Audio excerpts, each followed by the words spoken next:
Guys, tignan nyo to. Ano?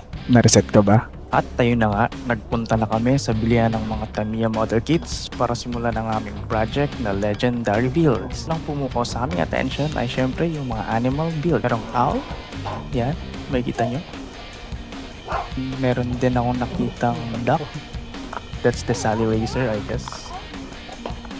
At yun, meron ding Battleship Yamato. Ang daming pagpipilian kung di ka ba naman maisa lahat ng makikita mong mga yan. At ito na nga, dumiretso na kami sa pakay namin, which is yung mga Magnum Edition. Meron ding mga limited kits katulad ng mga Dynahawk.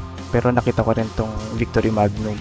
Pero next time na yan, unahin muna natin yung Magnum Saber.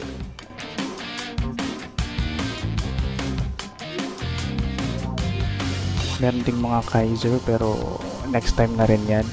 Oh, meron ding Big Spider.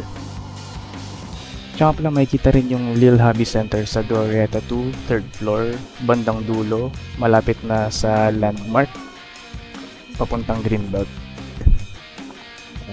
Let's go, let's grab our Magnum Saber kit.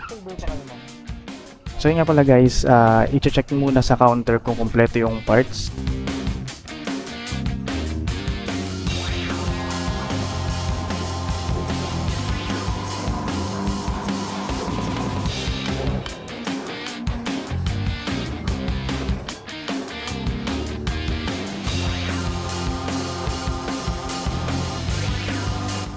And then unlimited play pala dito.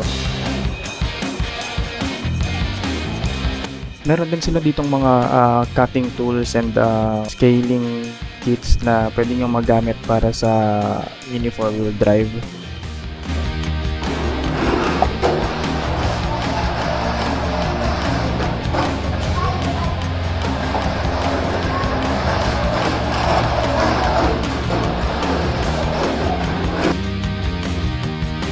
So guys, see you on the episode 2, which is the building of our mini 4-wheel drives. Stay tuned. Bye-bye.